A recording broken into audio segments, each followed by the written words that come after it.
Hi everyone, Holly here from Echidna Sewing.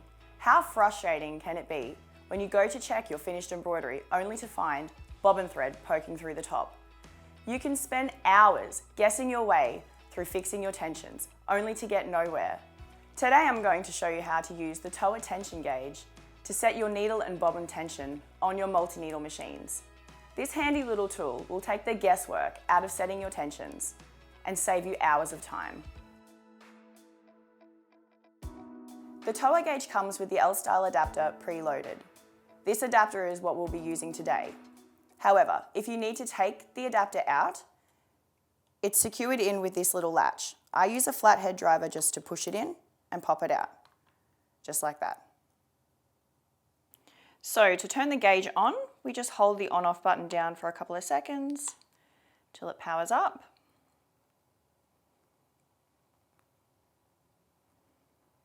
And ensure that it's set to grams. If it happens to be set to newtons, we just press this button here and the light will switch it back.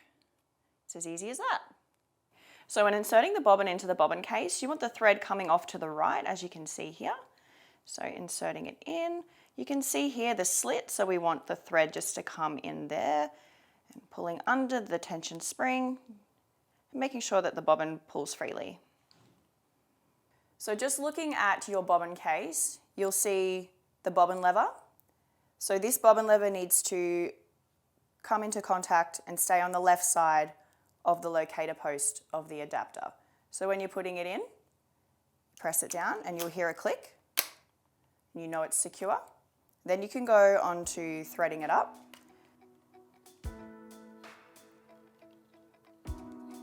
As we come to the end, just being mindful of the thread trimmer above this last pin. So positioning the thread above that, just bringing it down towards you, we can see that the Towa gauge is giving us a pretty light tension. Generally, bobbin tension can range anywhere from 25 to 40 grams, depending on the type of machine you're operating. Many things can affect bobbin tension, including the type of thread you're using, whether you're using pre-wound bobbins or winding your own, and in extreme cases, even the weather. As complicated as all this sounds, setting your tensions doesn't need to be stressful.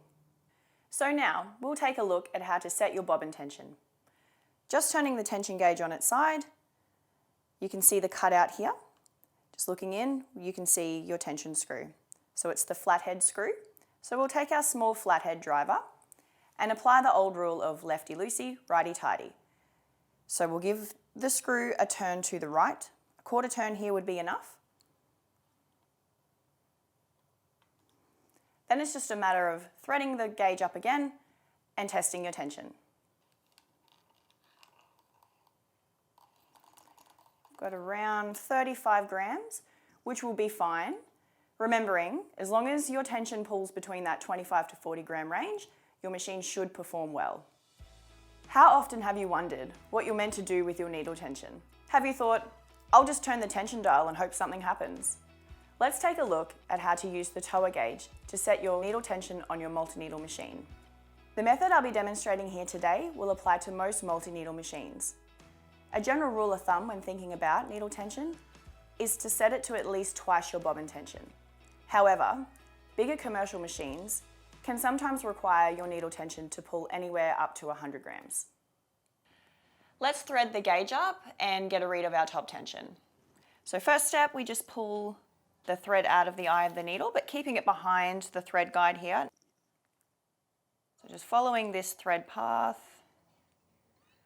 and pulling the thread down and on an angle. You can see here that it's quite tight, so let's have a look at how to adjust the needle tension. All right, so same rule applies, lefty-loosey, righty-tighty. So we're just going to give it a good turn, maybe 2 or 3 times. And you can see here that there's a red line on this PR, so it's always advisable to sort of have it just enough that you can see that red line, and generally that's going to give you a good needle tension.